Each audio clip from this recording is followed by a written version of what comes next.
महाराष्ट्र लोकांचे मत, लोकांचा विश्वास, आमची बातमी।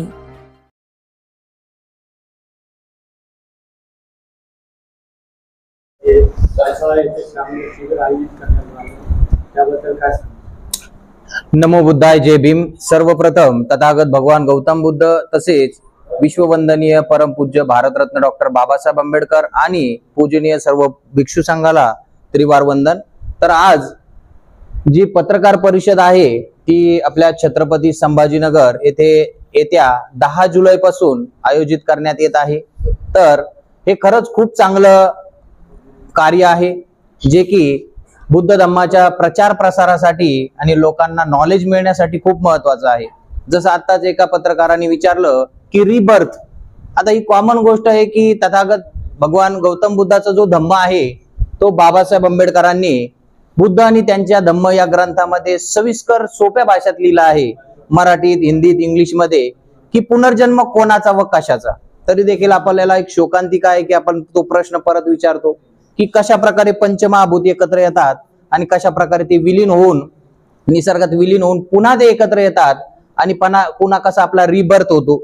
म्हणजे सेम टू सेम जसाच तसा रिबर्थ न होता वेगवेगळ्या 31 जन्मभूम्यामध्ये आपला जो रिबर्थ होतो त्याबद्दल आपण सखोल अभ्यास करू शकतो, जो बाबासाहेब आंबेडकरांनी बुद्ध आणि त्यांच्या धम्म यामध्ये लिहिलेला आहे। म्हणजे सांगायचं एक उदाहरण होतं की आपण खूप माग आहे आणि मग त्याच अनुषंगाने या आषाढी पौर्णिमे ते अश्विन पौर्णिमापर्यंत जो वर्षवासाचा पवित्र असा पर्व असतो बुद्ध धम्मातील लोकांसाठी, बुद्ध अनुयायांसाठी अस्मितेचा हा पर्व असतो आणि यामध्ये खूप सारं नॉलेज घेण्यासारखं असतं।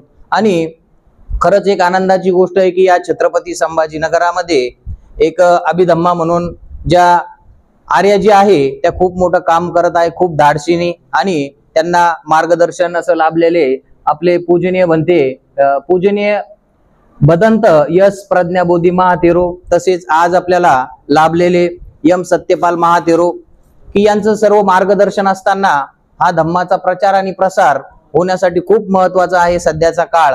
आणि आपण बघतोच आहे की सगळ्यांमध्ये अवेअरनेस वाढतोय आणि आणखी वाढावं याच उद्देशाने या अभिधम्मा आर्याजींनी हा खूप चांगला उपक्रम एक मनामध्ये आणला आणि त्यांना भरभरून सगळ्यांकडून प्रतिसाद आहे, आमच्याकडूनही वैयक्तिक प्रतिसाद आहे। तसेच लोकही अनुयायी इच्छुक आहेत की सर्व बरेच जण ज्यांना खरंच दीक्षित व्हायचं होतं पण काही ना काही अडथळे, राहण्याची व्यवस्था जी की आपल्याला भदंत यश प्रज्ञाबोधी महातेरो यांच्या सानिध्यात राहायलाही, एक सहवासात राहायलाही भेटणार आहे, म्हणून सगळे लोकही प्रसन्न आहे। ज्यांना हे पॉम्पलेट मिळाले आहे ते खूपच म्हणजे आनंदित आहेत की अशी श्रामणेरी शिबिर होते, तसेच ध्यान साधना शिबिरीचंही आयोजन आहे। येत्या 10 दिवस म्हणजे 10 जुलै ते 20 ते 21 जुलै पर्यंत हा श्रामणेरी शिबिरीचा कार्यक्रम असणार आहे। आणि सर्वांना आवाहन आहे की बघा, कुठल्याही धर्माचे असो अनुयायी, दानाला खूप महत्व आहे।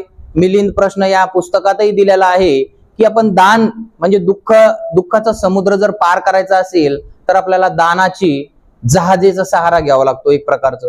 म्हणून एक दान पारमिता म्हणून जे ते आपल्या आर्यजींना तसेच या कार्याला मदत करतील अशी एक अपेक्षा त्यांच्याकडून बाळगतो आणि त्यांच्या पुण्यासाठीच त्यांनी भरभरून प्रतिसाद दिला पाहिजे, दान पुण्य केलं पाहिजे, यथाशक्ती जसं होईल तसं, असं माझं एक मत मी माझं व्यक्त करतो।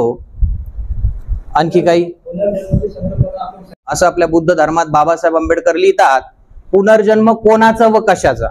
मग बाबासाहेब आंबेडकर लिहितात की आपल्या शरीरामध्ये जी 4 महाभूते, पृथ्वी, आप, तेज आणि वायू आणि चित्ताची 5वी अवस्था, जेव्हा आपल्याला जाळलं जातं किंवा पुरलं जातं हे 4ही घटक निसर्गात विलीन होतात आणि 5वं आपले चित्ताची अवस्था म्हणजे पाप पुण्य, त्यानुसार हे 5 घटक 1 वर्षांनी, 2 वर्षांनी, 1000 वर्षांनी कधीतरी एकत्र येतात आपल्या केलेल्या कर्मानुसार। आणि मग तुमचा पशुमध्ये जन्म होऊ शकतो, प्रेत अवस्थेत, राक्षस अवस्थेत किंवा मनुष्य अवस्थेत। त्याच प्रकारे 6 प्रकारच्या देवता भूमी, देवता म्हणजे ईश्वर नव्हे तर ती मनुष्याची प्रगतशील अवस्था जी बुद्धिझम मध्ये त्रिपिटकात दिलेली आहे। तर अशा प्रकारचा पुनर्जन्म कोणाचा व कशाचा आपण पुस्तकात वाचलं तर सविस्कर आपल्याला समजते, जे बाबासाहेबांनी लिहिलेलं आहे। श्रामणेरी परिषद शिबिर आयोजित करण्यात आले, त्याबद्दल काय सांगाल? 2500 वर्षापूर्वीपासून ही प्रथा चालू आहे। माझा संकल्प होता की मी जेव्हा भिक्षुणी होईन जीवनामध्ये त्यावेळेस मी शिबिर आयोजित केलेला करण। याच्या अगोदर पण मी 2022 ला आणि 2021 ला बदंत बोधिपालक भंतीजीच्या नेतृत्वाखाली शिबिर आयोजित केलं होतं तक्षशिला बुद्ध विहाराला। तिथं 2021 ला बी होते मी, 2022 ला होते। याच्यातला मला अनुभव भरपूर आहे, त्यामुळे मी शिबिर आयोजित केलेलं आहे। आणि प्रत्येक घराघरात प्रत्येक स्त्रियामध्ये धम्म कळला पाहिजे किंवा प्रत्येक पुरुषामध्ये धम्म कळला पाहिजे आणि प्रत्येक घरामधून एक श्रामणेरी झाले पाहिजे, हाच माझा हेतू आहे। मी 50चं टार्गेट ठरलं आहे, पण भगवंताच्या काळामध्ये संघ म्हणजे पंचवर्गीय भिक्षूपासून संघ तयार झालेला आहे। लोकांनी या शिबिरामध्ये उपस्थितांनी सहभाग घ्यावा यासाठी काय आवाहन करणार? सर्व श्रद्धावान उपासक उपासिका बालबालिका यांना मी आवाहन करत आहे। मी हे वर्षाच्या काळामध्ये शिबिर जे आयोजित केलं आहे, ज्याला वर्षाच्या काळात दान पुण्य करायचं असेल, पुण्य प्राप्त करायचं असेल, त्यांनी तात्काळ माझ्या मोबाईलवर फोन करून दान देण्यात यावे।